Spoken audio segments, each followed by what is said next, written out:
Halo Mbak, selamat Halo, pagi. Assalamualaikum. Selamat pagi. Iya, iya, iya. Lagi sibuk nggak ini? Lagi di agency, Cek. Di agensi? Piye nasibnya sampean? Ya, aku loh, Cek. Ya Allah, nggak tahu. Aku katanya harus lapor ke labor. Sudah lapor belum? Udah kemarin, Cek. Hasilnya bagaimana? Ceritanya ini kok sampai Nih, kejadiannya seperti ini? ceritain dari awal ya, Cek ya. Siap, monggo. Maaf. Nah, kejadiannya tanggal 29. Mm-mm, Malam hari, jam mm-mm, setengah 12. mm-mm. Aku kan di Yunlong itu kan rumahnya rumah kayak banglo gitu loh, Cek. Ya, terus? Tingkat 4. Mm-mm, Aku disuruh sama anaknya nenek yang nomor 1, Sir. mm-mm, mm-mm, Disuruh ngambil air dari lantai. Kan di lantai 4 itu di atas itu kayak ada keran gitu loh, Cek. mm-mm, Keran air itu suruh ambil air di lantai 4. Saya nurut ngambil air di lantai 4 gitu kan. mm-mm. Nah, pas mau turun itu kaki aku kepleset, Cek. Harusnya kan aku turunnya tuh beraturan gitu loh. Ya. Pas itu aku turunnya itu kayak ngepleset ke apa ya, kayak tangganya itu yang nomor 3, aku itunya nindaknya itu. Jadi Heeh, terpleset lah, air jatuh gitu loh. heeh. Tumpah gitu loh, Cek. Mm-mm, Terus pas tumpah harusnya kan majikan tuh nanyain gitu, kenapa gitu kan. Apa nolongin apa gimana, itu reaksinya tuh malah sebaliknya, dia emosi, marah, terus pokoknya marah banget itu pas kayak gitu tuh. Terus aku suruh turun kamu katanya. Turun, aku elapin dulu kan yang basah itu loh, Cek. Aku elapin air itu yang basah itu, turun katanya. Terus aku turun gitu kan, aku cuma bisa ngomong maaf gitu, soalnya aku juga, Cek, baru 5 bulan jalan 6 kan, Cek, mau selesai potongan gitu kan. Berarti sampean ini Pas baru kayak, pertama kali di Hong Kong? iya, pertama kali di Hong Kong. Mana? Aku Sebelumnya di mana? Taiwan 6 tahun, Aha. Singapura 2 tahun. Oke. Nah, pas habis dari Singapura aku pengen nyoba di Hong Kong gitu, pengen kerja di Hong Kong kayak gitu loh, Cek. Ya, terus? Pas itu aku dimarah-marahin, Cek, katanya kamu tuh katanya stres, katanya kamu tuh gila, katanya otak kamu tuh udah rusak. Aku diem aja, Cek, aku Pakai nggak ngomong bahasa apa itu? apa-apa. Cuman Mandarin aku atau bilang, Inggris? ah, Pakai bahasa iya, apa? Cek, pakai bahasa Inggris. Marahnya Dia pakai bahasa Inggris. kalau kadang pakai bahasa Mandarin tuh dia agak nggak ngerti gitu, sedikit gitu yang artinya, Cek. Jadi sehari-hari itu cuma pakai bahasa Inggris. Oke, terus? Terus katanya kamu jangan kerja di sini, kamu keluar dari sini. Aku diem, Cek, diem aja di situ tuh. Pas dimarah-marahin, digoblok-goblokin, pokoknya dicaci maki lah. Aku diem aja, Cek. Aku cuma bilang maaf, Sir, aku nggak sengaja gitu kan. Soalnya itu kan posisi udah malam, Cek, udah lelah banget gitu kan, setengah 12 gitu. Harus ngelap di lantai 3 gitu kan. Pas kayak gitu aku suruh keluar, aku diem aja, terus dianya marah, ngamuk, ngegebrak. Itu tuh yang kayak apa sih, Cek, kayak pegangan tangga itu kan kayak besi gitu kan. Dia ngegebrak gitu. Terus pas itu aku kaget kan, maaf, aku ngomong gitu kan, aku masih pengen kerja di sini, Sir, aku ngomong kayak gitu. Tidak, nggak bisa katanya, kamu harus keluar dari rumah sini, kamu nggak bisa kerja di sini, apa-apa kamu tuh nggak bisa katanya. Yang namanya masih adaptasi kan, aku juga gitu kan. Terus kata dianya, nggak bisa katanya, kamu nggak bisa kerja di sini lagi katanya. Itu cuma sepele masalahnya, numpain air 1 ember itu, sedangkan aku juga nggak sengaja kan, saya jatuh gitu kan, nggak sengaja. Masa iya aku juga sengaja nyiramin air ke bawah gitu kan.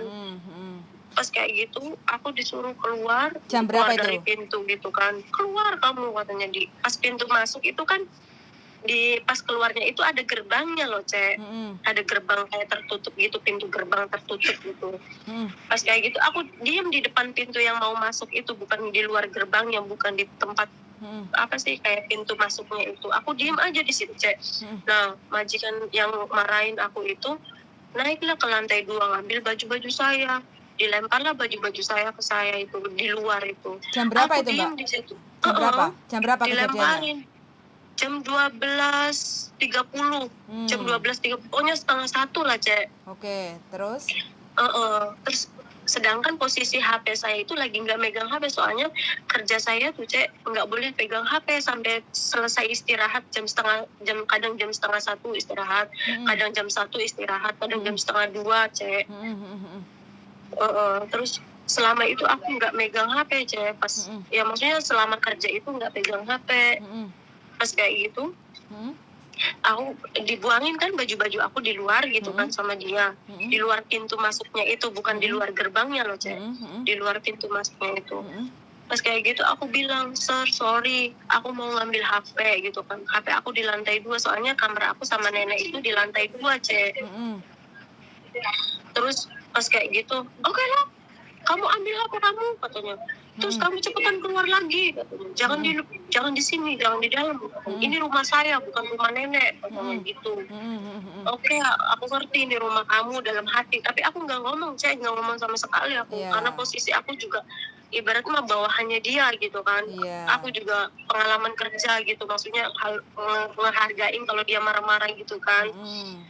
Terus pas kayak gitu aku turun lagi di luar lah, terus dia mungkin berpikirnya gini, Cek, aku ngambil HP mungkin dia mau rekam apa gimana, mungkin ya orang sini nggak tahu, aku juga. Pas kayak gitu dia dikunci lagi, dia masuklah ke dalam. Pintu masuknya itu dikunci, Cek. Jadi aku di luar pintu masuk itu, tapi masih di dalam gerbang, kan gerbangnya kan ada kuncinya, dia yang megang kuncinya, Cek. Jadi aku keluar nggak bisa, masuk nggak bisa gitu, di tengah-tengah balkon gitu loh, Cek. Aku tidur di situ. Tidur di situ? Iya, jam 2 itu HP aku lobet. Aku juga posisi aku baru di situ, nggak tahu alamat situ. Soalnya pas di kayak di kontrak kerja itu, aku 4 bulan di Maonsan sama nenek. Aku kan jobnya jaga nenek loh, Cek. Iya, Terus pas selama 4 bulan itu aku di Maonsan sama nenek. Nah, pas 4 bulan di Maonsan, rumah yang di Maonsannya itu dijual, Cek. Karena katanya beli obat nenek itu mahal, bayar kamu juga mahal katanya. Jadi nenek masih banyak membutuhkan uang banyak gitu. Jadi rumah yang di Maonsannya itu apartemennya dijual. Nah, kita pindah, aku sama nenek pindah di Yunlong, di Plum Spring itu loh, Cek. Satu rumah sama anaknya?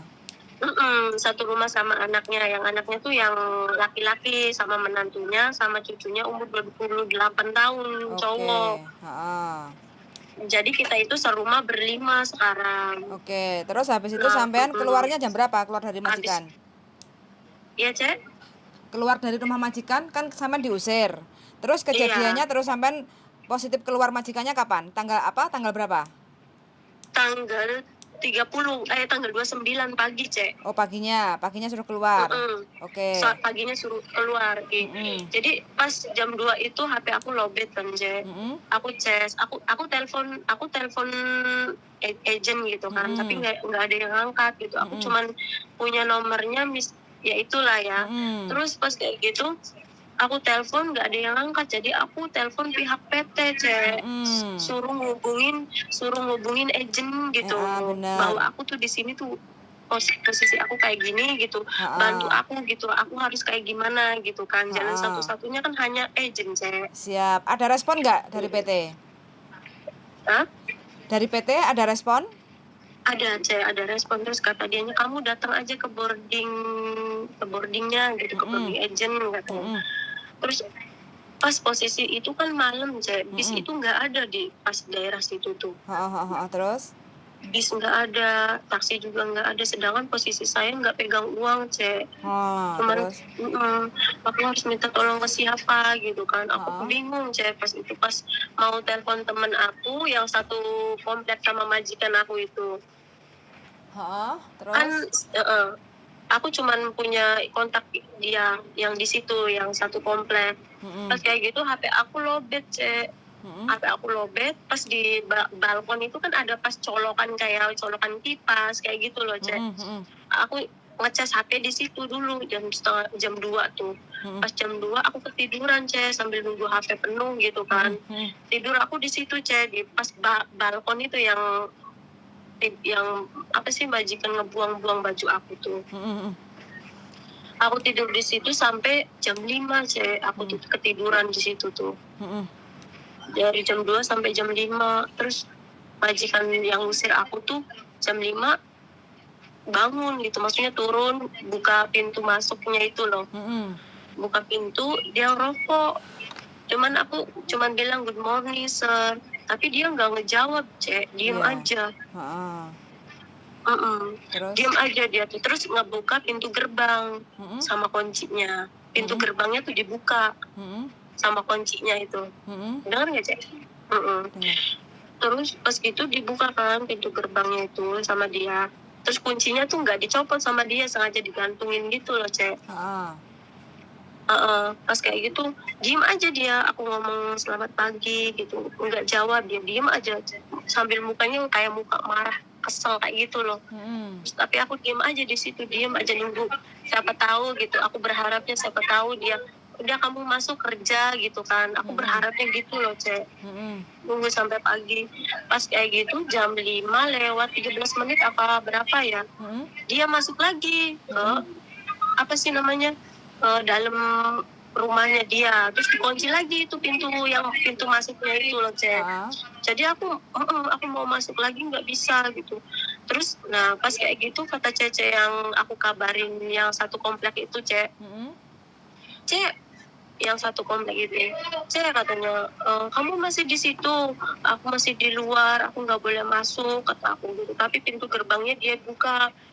Terus kata si Cece itu, mungkin dia ngusir kamu secara halus tanpa bicara katanya gitu. Kamu semalaman di situ katanya. Aku berharapnya dia bisa ngebuka pintu aku pengen kerja lagi gitu, kayak gitu loh, Cek. Terus sampai itu nggak ngebuka-bukain. Terus kata pihak kata udah kamu ke itu aja ke boarding yang agent aja katanya. Terus gimana soalnya katanya kayak gitu. Pas itu aku diantar lah, karena aku kan baru pindah dari situ waktu 6 April itu kan, baru pindah di Yunlong. Aku nggak tahu kan alamat Yunlong, maksudnya keluar dari situ tuh harus naik apa. Jadi dianterin lah sama si Cece yang nganter aku, yang ngabarin aku itu loh, Cek. Yang satu komplek itu? Iya, yang satu komplek itu. Terus kata yang satu kompleknya itu, ayo, Cek, aku kebetulan hari Sabtu libur katanya. Aku anterin kamu ke Notoin katanya gitu. Jadi diantar lah aku diantar ke boarding sini ke agent. Terus aku datang katanya, ya pokoknya ngejelasin gitu permasalahannya kayak gimana gitu kan. Kok bisa majikan kamu malam-malam ngusir kamu katanya gitu kan. Pas kayak gitu ya nggak tahu, aku berharapnya gitu masih disuruh kerja di situ loh, Cek. Walaupun majikan setiap hari marah-marahin gitu kan, itu udah resiko saya juga gitu kan. Mungkin masih adaptasi, aku masih memaklumi kan, Cek. Aku juga pengalaman kerja juga kan. Terus kelanjutannya sampean dibawa ke labor kemarin itu, laporannya apa? Seperti apa laporannya? Laporannya tuh, Cek, majikan tuh nggak mau ngasih uang. Kayak dia kan secara apa ya, Cek? Pemutusan kontrak secara tiba-tiba. Putus kontrak kan. Ya nggak mau ngasih uang 1 bulan gaji. Harusnya ngasih uang gaji saya 1 bulan katanya gitu kan. Terus kayak interminitan, terus uang tiket katanya gitu ya, Cek. Iya, betul, Kan aku kan baru datang dari Hong Kong, nggak ngerti gitu kan. Dia nggak ngasih apapun sama saya, Cek. Nggak ngasih sedikit pun, nggak ngasih gitu. Berarti sudah lapor ke labor. Iya, kata agennya harus lapor ke labor. Ada pendampingan? Kamu Didampingi siapa? Hak kamu katanya gitu. Didampingi sama siapa? Aku sendiri, Cek, ke labor kemarin, Cek, di Tunmun.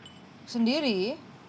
Iya, sendirian loh, Cek. Sampai lapornya bagaimana? Bentuk bahasa Inggris, Mandarin? Bahasa Inggris, Cek. Bahasa Inggris. Sampai bilang kejadian story-nya, terus sampai nggak dikasih tiket, nggak dikasih gaji, nggak dikasih uang pemutusan kontrak gitu ya? Iya, Cek. Udah Terus dikasih. tanggapan labor bagaimana? Misalkan itu segini gitu kan. Tanggapan labor bagaimana? Kata labor, nanti tunggu, kamu gajiannya tanggal berapa biasanya? Tanggal 11, aku ngomong gitu kan. Biasanya aku gajian tanggal 11. Terus nanti misal tanggal 11 majikan kamu belum ngasih hak-hak kamu juga, kita apa face to face gitu, ketemu sama majikan gitu. Kayak apa sih Cek? Kayak mediasi. Sidang. Iya, sidang apa gimana? Mediasi. Dipertemukan. Iya. Itu gimana Cek? Nggak apa-apa, sampean nggak usah takut. Sampai sekarang posisi sudah di labor, itu sudah benar kayak gitu kan. Yang penting kalau sampean ibaratnya kan nggak salah, posisinya kan emang bener diusir kayak gitu kan. Iya. Dan nanti kalau majikan bersilat lidah bilang kalau sampean yang kabur kayak gitu, nah ini ada buktinya, aku WA sama pihak PT kayak gitu kan. Nah, kalau diusir kayak gitu kan, pokoknya sampean harus membuktikan bahwa sampean benar-benar diusir sama majikan tidak mau menerima sampean kayak gitu. Nanti majikan yang kalau sudah sampean sudah ditangani sama labor, sampean udah benar kayak gitu. Gitu ya Cek. Iya. Aku tuh kata si pihak agennya tuh katanya, aku percaya banget sama kamu, cuman majikan ini katanya pengen memfitnah kamu yang harus bayar dia 1 bulan gaji kamu, sedangkan gaji apa aja dia nggak ngebayar gitu. Aku ngebayar dia pakai apa? Ya kamu nggak salah kok katanya gitu. Ya dialah yang harus ngebayar. Pokoknya sampean harus bener ya, sampean harus tahu dengan agen, dengan majikan kayak gitu ya, sampean harus punya hak, yaitu satu bulan gaji. Majikan harus ganti rugi uang 1 bulan gaji ke sampean, itu uang sampean ya kayak gitu. Satu. Yang kedua, sampean harus ada tiket 1 jalan pulang ke Indonesia. Terus yang ketiga, sampean tetap dapat gaji selama sampean bekerja. Sampean gajian biasanya tanggal 11, jadi nanti sampean dapat gaji hitungannya dari tanggal 12 sampai tanggal 29, karena tanggal 30 pagi kan sampean kerja kayak gitu ya. Itu yang sampean harus dapat nantinya ya, entah itu majikan bilang apa, agen bilang apa kayak gitu, karena sampean ini ditangani sama labor, itu udah benar. Nanti hitung-hitungannya kan udah dikasih tahu hitung-hitungannya sama labor berapa-berapanya. Udah Cek. Iya udah Cek. Udah kan. Nah, sampean harus mendapatkan itu ya Mbak ya, sampean harus mendapatkan itu. Jadi sampean nggak usah takut, di sini sampean nggak salah kayak gitu. Ya mudah-mudahan kedepannya sampean dapat majikan yang jauh lebih baik kayak gitu, karena sampean orang baik. Sampean kan niatnya bekerja, ini adalah perjuangan awal. Perjuangan awal, nggak apa-apa, jangan menyerah, karena kan ini perjuangan awal kayak gitu loh. Siapapun teman-teman yang mungkin udah puluhan tahun di Hongkong pernah mengalami hal yang sama, karena sampean sekarang ini kan baru pertama kali di Hongkong dan belum begitu banyak pengetahuan tentang aturan kerja di Hongkong, bagaimana. Seharusnya kurang sedikitnya sampean tuh waktu sampean kejadian itu diusir sama majikan ini dan itu, seharusnya sampean satu telepon aja kalau mungkin karena keadaan udah malam ya, mungkin aja waktunya istirahat atau apa, telepon polisi kayak gitu, biar ada saksi bukti. Kalau udah ada polisi itu udah akurat banget, majikan nggak akan bisa mengelak kejadian seperti itu. Tapi nggak apa-apa, ini buat pengalaman aja untuk teman-teman yang lain, karena sama juga masih baru, mungkin nyalinya juga belum begitu berani dan agak sedikit takut. Tapi nggak apa-apa, tapi proses sampean sudah benar, sampean ibaratnya kan berusaha untuk nerimo legowo walaupun dimarah-marah, tidur di balkon sampai pagi kayak gitu. Ya nggak apa-apa, ini perjuangan awal Mbak ya, sampean harus semangat, sampean harus kuat. Pokoknya sampean doain aja semoga dapat majikan yang lebih baik lagi ya Allah. Siap, aku yakin dan percaya kok sampean pasti dapat majikan yang jauh lebih baik kayak gitu. Amin ya Allah. Iya Cek. Pokoknya semangat selalu loh Mbak ya, kalau ada apa-apa WA ya. Iya, makasih ya Cek ya Allah. Kalau aku longgar nanti kita ketemu, kita makan yang enak kayak gitu ya, biar sampean dihibur kayak gitu ya. Amin. Cek di mana sekarang Cek? Saya di kos BB, tapi saya posisi lagi kerja kayak gitu. Nanti tak tanya bojoku kalau longgar-longgar besok atau kapan kayak gitu, atau jadwal ketemu kita makan kayak gitu ya. Iya Cek. Iya Cek, makasih banyak ya Cek. Semangat lah ya. Semangat, pokoknya jangan pernah putus asa ya. Makasih Cek. Yuk, bye-bye. Assalamualaikum. Waalaikumsalam warahmatullahi wabarakatuh. Oke teman-teman ya, teman-teman yang niat yang nyambut gawe tapi pas ketemu dapat majikan yang kurang pas, kurang gimana ya, kurang menghargai pembantunya kayak gitu, ya nggak apa-apa. Ini perjuangan awal, saya yakin dan percaya pasti proses awalnya seperti ini, kedepannya pasti dapat jauh yang lebih baik. Yang penting jangan pernah putus asa, jangan menyerah. Tangan-tangan Tuhan pasti banyak memberi uluran tangan dan memberi jalan yang terbaik kayak gitu. Sangat sudah mendengarkan. Mudah-mudahan teman-teman semuanya dijauhkan dengan majikan-majikan yang nggak baik, terus diberi kelancaran rezeki, kerasan, betah, nah Hongkong nyambut gawe, terus duitnya bisa ngumpul kayak gitu ya. Sangat sudah mendengarkan dan see you in the next video. Bye bye.